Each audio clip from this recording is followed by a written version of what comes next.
आज सुदामा अगर श्री कृष्ण को एक पोटली चावल देते तो उन पर भ्रष्टाचार के आरोप लग जाते।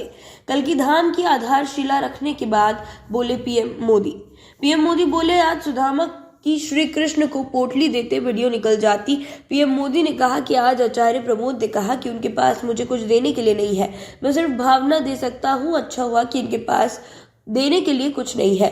आज जमाना बदल गया है। अगर आज सुदामा श्री कृष्ण को एक पोटली में चावल देते तो वीडियो निकल आती और मामला सुप्रीम कोर्ट पहुंच जाता कि सुदामा ने श्री कृष्ण की भ्रष्टाचार की रिश्वत दी। मैं आपका धन्यवाद देता हूं कि आपने मुझे सिर्फ भावना दी। 5 सदी के इंतजार को समाप्त करने के उपरांत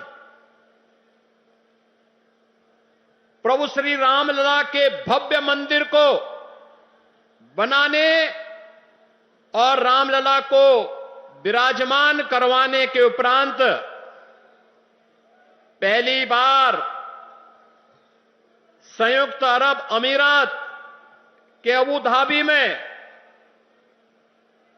भगवान श्री नारायण के ही भव्य मंदिर के भव्य उद्घाटन कार्यक्रम के उपरांत आदरणीय प्रधानमंत्री जी का आगमन इस संभल जनपद में हुआ है।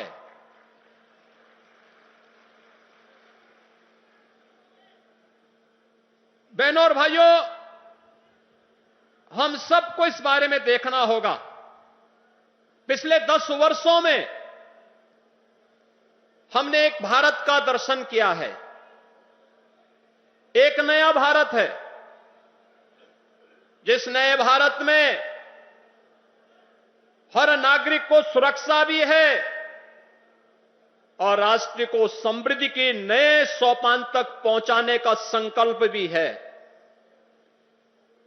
जिस नए भारत में युवाओं की आजीविका की व्यवस्था भी है, तो भारत की आस्था का सम्मान भी है। आस्था का सम्मान किस रूप में? काशी में काशी विश्वनाथ धाम, अयोध्या धाम में रामलला का पुनः विराजमान होना, केदारपुरी और बद्रीनाथ धाम का पुनरुद्धार का कार्य संपन्न होना,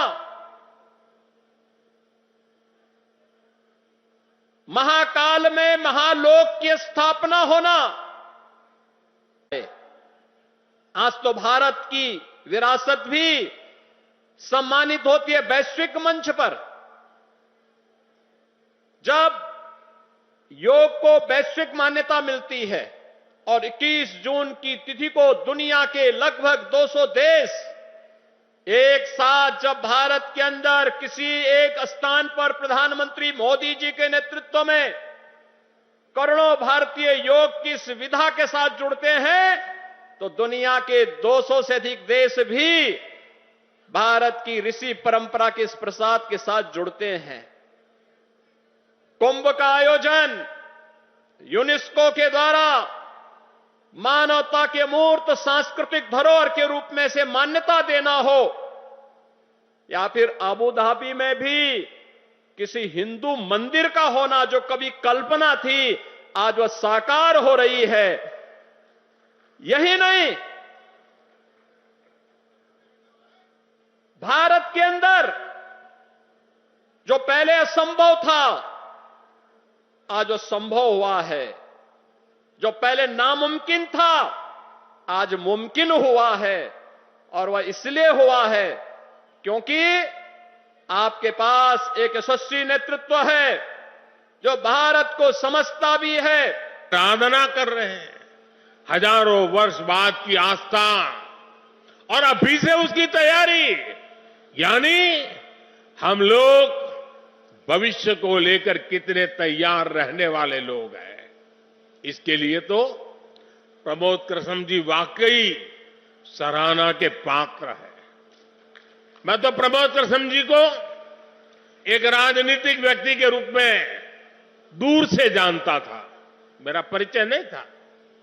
लेकिन अभी जब कुछ दिन पहले मेरी उनसे पहली मुलाकात हुई तो ये भी पता चला कि वो ऐसे धार्मिक आध्यात्मिक कार्यों में कितनी मेहनत से लगे रहते हैं। कल की मंदिर के लिए इन्हें पिछली सरकारों से लंबी लड़ाई लड़नी पड़ी, कोर्ट के चक्कर भी लगाने पड़े। वो मुझे बता रहे थे कि एक समय उन्हें कहा जा रहा था कि मंदिर बनाने से शांति व्यवस्था बिगड़ जाएगी। आज हमारी सरकार में प्रमोद कृष्णम जी निश्चिंत होकर इस काम को शुरू कर पाए हैं। विश्वनाथ धाम के वैभव को काशी की धरती पर देखा है, निखरता हुआ देखा है। इसी कालखंड में हम काशी का कायाकल्प होते देख रहे हैं। इसी दौर में महाकाल के महालोक की महिमा हमने देखी है। हमने सोमनाथ का विकास देखा है, केदार घाटी का पुनर्निर्माण देखा है। हम विकास भी, विरासत भी इस मंत्र को आत्मसात करते हुए चल रहे हैं। आज एक और हमारे तीर्थों का विकास हो रहा है, तो दूसरी ओर शहरों में हाई टेक इंफ्रास्ट्रक्चर भी तैयार हो रहा है। आज अगर मंदिर बन रहे हैं तो देश भर में नए मेडिकल कॉलेज भी बन रहे हैं।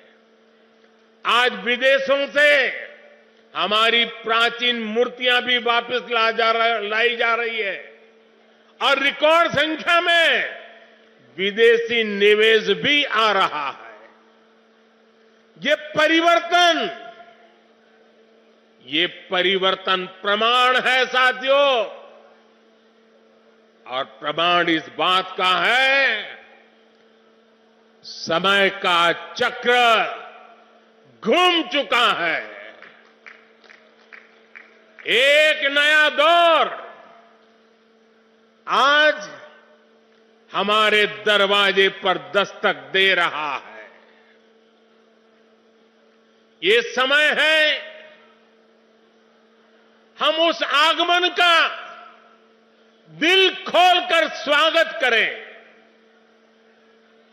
इसलिए मैंने लाल किले से देश को विश्वास दिलाया था, यही समय है, सही समय है।